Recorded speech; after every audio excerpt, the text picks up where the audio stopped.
ಎಲ್ರಿಗೂ ನಮಸ್ಕಾರ. Welcome to Shri Krishna vlog in Kannada. ಇವತ್ತಿನ ವ್ಲಾಗಲ್ಲಿ ಬೆಂಗಳೂರಿಂದ ಹಾಸನಿಗೆ ಬಂದ ಮೇಲೆ ಅಮ್ಮನ ಮನೆಯಲ್ಲಿ ಇದ್ದಂಥ ವ್ಲಾಗ್ನ ಹಾಕ್ತಾಯಿದ್ದೀನಿ.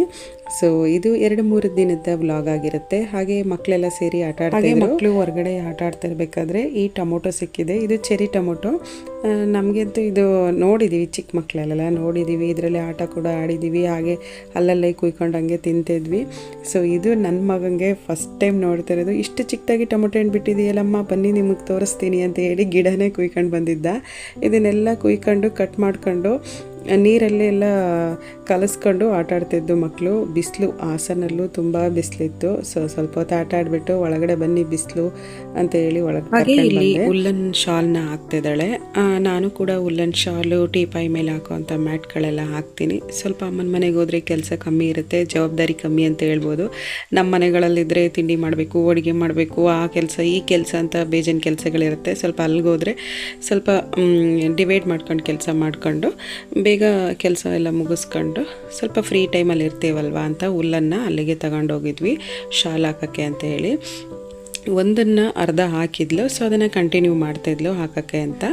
ನಾನು ಗ್ರೇ ಕಲರ್ ಹುಲ್ಲನ್ನು ತಗೊಂಡಿದ್ದೆ. ಅವಳು ಡಬಲ್ ಕಲರ್ ಕಾಣಿಸ್ತಿದೆಯಲ್ಲ, ಅಂದರೆ ಮಿಕ್ಸೆಡ್ ಕಲರು, ಮಲ್ಟಿ ಕಲರ್ ಹುಲ್ಲನ್ನು ಕಾಣ್ತಿದೆಯಲ್ಲ ಅದು, ಮತ್ತು ಇವಾಗ ಹಾಕ್ತಿದ್ದಾಳಲ್ಲ ಆ ಹುಲ್ಲನ್ನು ಅವಳು ಶಾಲ್ ಹಾಕ್ತಾಯಿದ್ಲು. ಮತ್ತು ಸ್ವೆಟರ್ ಆಗಿರ್ಬೋದು, ಟೀಪಾಯಿ ಮ್ಯಾಟ್ ಆಗಿರ್ಬೋದು, ಇದನ್ನೆಲ್ಲ ನಾವೇ ಮನೇಲಿ ಹಾಕ್ಕೊಳ್ತೀವಿ. ತುಂಬ ಚೆನ್ನಾಗಿ ಹಾಕಿದ್ಲು. ನ್ಯೂ ಡಿಸೈನ್ ಇದು, ಇನ್ನೂ ಜಾಸ್ತಿ ಎಳಿಬೇಕು, ಕಂಪ್ಲೀಟ್ ಆದಮೇಲೆ ಫುಲ್ಲಾಗಿ ತೋರಿಸ್ತೀನಿ ಅಂತ ಇದ್ಲು. ಸೊ ಇದು ಇವಾಗ ಅರ್ಧ ಎಳೆದಿದ್ದಾಳೆ. ತುಂಬ ಚೆನ್ನಾಗಿ ಡಿಸೈನ್ ಹಾಕಿದ್ಲು. ಸೊ ಇದನ್ನು ಫಸ್ಟ್ ಅಂಗಡಿಯಿಂದ ತಂದು ಹುಲ್ಲನ್ನು ಈ ರೀತಿ ಸುತ್ತಿ ಉಂಡೆ ಮಾಡಿ ಎತ್ತಿಟ್ಕೋಬೇಕಾಗುತ್ತೆ. ಇಲ್ಲ ಅಂತಂದರೆ ಗಂಟಾಗುತ್ತೆ. ಹಂಗೆ ಹುಲ್ಲನ್ನು ಹಾಕ್ತೀನಿ ಅಂತಂದರೆ ಗಂಟಾಗುತ್ತೆ. ಸೊ ಹಾಗಾಗಿ ಈ ರೀತಿ ರೆಡಿ ಮಾಡಿ ಎತ್ತಿಟ್ಕೊಳ್ಳೋವಂಥದ್ದು. ಇವ್ರದ್ದೊಂದು ಟ್ರಿಪ್ಪು.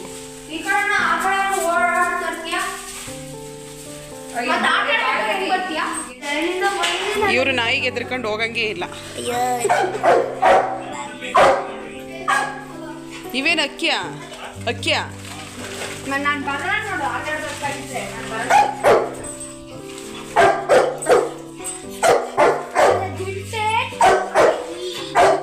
ಮನೇಲಿ ಬೆಳೆದಿರೋ ಅಂಥ ಭತ್ತನೇ ಅಕ್ಕಿ ಬಿಡ್ಸೋಕ್ಕೆ ತಗೊಂಡೋಗಿದ್ದಂಥದ್ದು. ಊಟಕ್ಕೆ ಆಗಲಿ ತಿಂಡಿಗೆ ಆಗಲಿ ಮನೇಲಿ ಬೆಳೆದಿರೋ ಅಂಥ ಭತ್ತನೇ ಅಕ್ಕಿ ಬಿಡಿಸಿ ಯೂಸ್ ಮಾಡ್ತಾರೆ.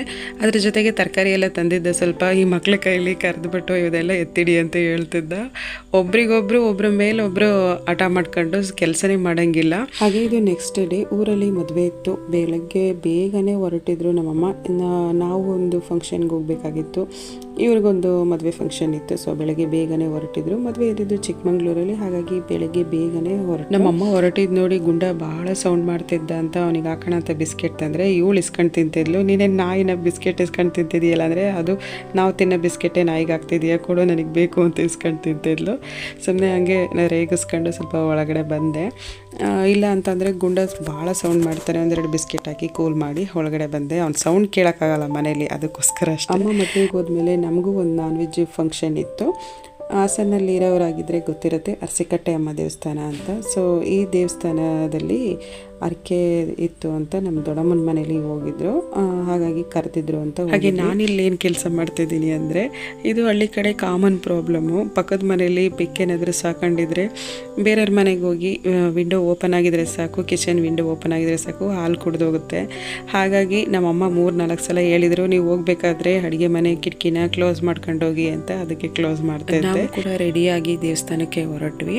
ಇಲ್ಲಿ ನಾನ್ ವೆಜ್ ಮಾಡ್ತಾರೆ ಈ ದೇವಸ್ಥಾನದಲ್ಲಿ. ಇದೇ ಫಸ್ಟ್ ಟೈಮ್ ನಾನು ಈ ದೇವಸ್ಥಾನ. ಹಾಗೆ ನಾವು 3 ಜನ ಹೊರಟ್ವಿ. ನಾನು, ನನ್ನ ತಮ್ಮ, ತಂಗಿ, ಹಾಗೆ ಅನ್ಸಿಕಾ, ಭಾರ್ಗವಿನ ಮಾತ್ರ ಕರ್ಕೊಂಡ್ವಿ. ಬೆಳಗ್ಗೆನೇ ನಮ್ಮಮ್ಮ ಊರಲ್ಲಿ ಒಂದು ಮದುವೆ ಇತ್ತು ಅಂತ ಹೇಳಿದ್ನಲ್ಲ, ಆ ಮದುವೆಗೆ ಹೋಗಿದ್ರು. ಸೊ ನಾವು ಈ ಫಂಕ್ಷನ್ ಮುಗಿಸ್ಕೊಂಡು ಬರೋಣ ಅಂತ ನಾವು 3 ಜನ ಮಾತ್ರ ಹೊರಟ್ವಿ. ಹಾಗೆ ರಿತ್ವಿಕ್ ಇರಲಿಲ್ಲ. ರಿತ್ವಿಕ್ ನಾನ್ ವೆಜ್ ತಿನ್ನೋದು ಇಲ್ಲ.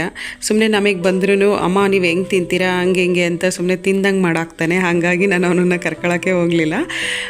3 ಜನನೂ ಹೊರಟ್ವಿ. ಯಾವಾಗಲೂ ಈ ಟೈಮಲ್ಲಿ ಮಳೆ ಜಾಸ್ತಿನೇ ಬರ್ತಾಯಿತ್ತು. ಸೊ ಮೇ ತಿಂಗಳಲ್ಲಿ ಜಾಸ್ತಿ ಮಳೆ ಬರ್ತಾಯಿದ್ದು. ಇವಾಗಲೇ ಹಾಸನಲ್ಲೂ ಕೂಡ ಬೆಂಗಳೂರಲ್ಲೂ ಇಷ್ಟೊಂದು ಬಿಸಿಲು. ನಾವು ಹೋಗ್ತಿರ್ಬೇಕಾದ್ರೆ ನಮ್ಮೂರ ಕೆರೆನ ನೋಡ್ಕೊಂಡು ಮಾತಾಡ್ಕೊಂಡು ಹೋಗ್ತಿದ್ದು. ಯಾವಾಗಲೂ ನಮ್ಮೂರ ಕೆರೆಯಲ್ಲಿ ನೀರು ಇರ್ತಿತ್ತು. ಈ ಸಲನೇ ನೀರಿಲ್ದಂಗೆ ಆಗೋಯ್ತು. ಹಾಗೆ ನಾವು ದೇವಸ್ಥಾನ ಹತ್ರ ಬಂದು ಸೇರಿದ್ವಿ. ದೇವಸ್ಥಾನಕ್ಕೆ ಹೋಗಿ ಅರ್ಚನೆ ಎಲ್ಲ ಮಾಡಿಸ್ಕೊಂಡು ತಿರ್ಗಾ ವಾಪಸ್ ಬರಬೇಕಾದ್ರೆ ಇದು ದೇವಸ್ಥಾನದ ಕೆರೆಯಲ್ಲಿ ಮೀನು ಹಿಡಿತಾ ಇದ್ರು. ಅಲ್ಲೂ ಕೂಡ ತುಂಬ ಕಮ್ಮಿನೇ ಇತ್ತು ನೀರು, ಆದರೆ ದೊಡ್ಡ ಹಾಗೆ ಮುಂಚೆ ಎಲ್ಲ ಈ ರೀತಿ ದೇವಸ್ಥಾನಗಳಲ್ಲಿ ಅರ್ಕೆ ಕೊಡಬೇಕಾದ್ರೆ ಮರದ ಕೆಳಗೇನೆ ಅಡುಗೆ ಎಲ್ಲ ಮಾಡಿ ಅರ್ಕೆ ಎಲ್ಲ ತೀರಿಸ್ತಾ ಇದ್ರು, ಅಂದರೆ ದೇವರಿಗೆ ಎಡೆ ಎಲ್ಲ ಕೊಡ್ತಾಯಿದ್ರು. ಇವಾಗ ಈ ಥರ ಹಾಲು ಥರ ಎಲ್ಲ ಕಟ್ಟಿ ಮಾಡಿರೋದು ಜನರಿಗೆ ಸ್ವಲ್ಪ ಅನುಕೂಲ ಅಂತ ಅನಿಸುತ್ತೆ. ಸೊ ಊಟ ಕೊಡೋಕ್ಕೆ ಆಗಿರ್ಬೋದು, ಅಡುಗೆ ಮಾಡೋಕ್ಕೆ ಆಗಿರ್ಬೋದು, ಸಪ್ರೇಟಾಗಿ ಅಡುಗೆ ಮಾಡ್ಕೊಂಡು ಬಂದಂಥ ನೆಂಟರಿಗೆ ಊಟ ಕೊಡೋಕ್ಕೆಲ್ಲ ಅನುಕೂಲ ಆಗಿದೆ. ನಾನು ತುಂಬ ದಿನಗಳೇ ಆಗಿತ್ತು ಈ ರೀತಿ ಎಲ್ಲ ಹೋಗಿರಲಿಲ್ಲ, ಹಾಗೆ ನಾವು ಕೂಡ ಒಳ್ಳೆ ನಾನ್ ವೆಜ್ ಊಟ ಎಲ್ಲ ಮುಗಿಸ್ಕೊಂಡು ಮನೆಗೆ ಬಂದ್ವಿ. ಇದು ನೆಕ್ಸ್ಟ್ ಡೇ. ಇಲ್ಲಿ ಚೌಕಾಬಾರ ಆಡ್ತಾಯಿದ್ರು ಮಕ್ಕಳು. ಏನು ತಿಂಡಿ ಕರೆದ್ರು ಬರ್ತಾನೆ ಇಲ್ವಲ್ಲ, ಇಷ್ಟೊಂದು ಲೇಟ್ ಮಾಡ್ತಾ ಇದ್ದಾರಲ್ಲ ಅಂತ ಹೋಗಿ ಮೇಲೆ ನೋಡೋಕೆ ಹೋದರೆ ಪೇಪರಲ್ಲಿ ಚೌಕಾಬಾರ ಮನೆಯದು ಬರೆದು ಇಟ್ಕೊಂಡು ಚೌಕಾಬಾರ ಆಡ್ತಿದ್ರು. ತುಂಬ ಸೀರಿಯಸ್ ಆಗಿ ಆಡ್ತಿದ್ರು ಚೌಕಾಬಾರ. ಹಾಗೆ ಒಂದು ರೂಮ್ನೇ ಬಿಟ್ಕೊಟ್ಟಿದ್ವಿ ಅವರಿಗೆ. ಅನ್ಸಿಕನ್ ಬರ್ತಡೇ ಇದ್ದಿದ್ದರಿಂದ ಅವಳು ಬರ್ತಡೇಗೆ ಡೆಕೋರೇಷನ್ ಮಾಡಬೇಕು ಅಂತ ಹೇಳಿ ಈ ರೀತಿ ಅವಸ್ಥೆ ಮಾಡಿ ಇಟ್ಟಿದ್ರು. ನಮ್ಮ ಅಮ್ಮರು ರೂಮೆಲ್ಲ ನೋಡಿ ಬೈತಿದ್ರು, ಫುಲ್ ಅರಿವಿ ಇಟ್ಟಿದ್ದೀರಲ್ಲ ಬಂದೇ ಇರಿ ಅಂತ.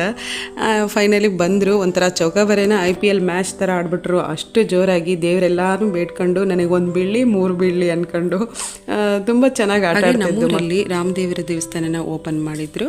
ಒಬ್ಬೊಬ್ಬರು ಮನೆಯಿಂದ ಒಂದೊಂದು ದಿನಕ್ಕೆ ಪೂಜೆ ಮಾಡಿಸ್ಬೇಕಾಗಿತ್ತು ದೇವಸ್ಥಾನದಲ್ಲಿ. ಸೊ ಸಾಯಂಕಾಲ ಮಕ್ಕಳಿಗೆ ಒಳ್ಳೆ ಪ್ರಸಾದ, ಒಳ್ಳೆ ಸ್ನ್ಯಾಕ್ಸ್ ಸಿಗ್ತಿತ್ತು. ಕಡಲೆಕಾಳು ಉಸ್ಲಿ ಆಗಿರ್ಬೋದು, ದಿನ ಪಂಚಾಮೃತ ಸಿಗ್ತಿತ್ತು. ಸೊ ಹಾಗೆ ದೇವರ ಅಡ್ಡೆ ಕೂಡ ತಯಾರು ಮಾಡ್ಕೊಂಡು ತಂದಿದ್ರು. ಇದನ್ನೆಲ್ಲ ನೋಡ್ಕೊಂಡು ಮಕ್ಕಳು ತುಂಬ ಎಂಜಾಯ್ ಮಾಡ್ಕೊಂಡು ಊರಲ್ಲಿ ಇದ್ದರು. ಸೊ ಇದಿಷ್ಟಾಗಿತ್ತು ಊರಿನ ವ್ಲಾಗ್. ನಿಮಗೆ ಈ ವ್ಲಾಗ್ ಸ್ವಲ್ಪನಾದರೂ ಇಷ್ಟ ಇದ್ದರೆ ನನ್ನ ಚಾನಲ್ನ ಸಬ್ಸ್ಕ್ರೈಬ್ ಮಾಡ್ಕೊಳ್ಳಿ. ಸಿಗೋಣ ಮುಂದಿನ ವ್ಲಾಗಲ್ಲಿ. Thank you for watching.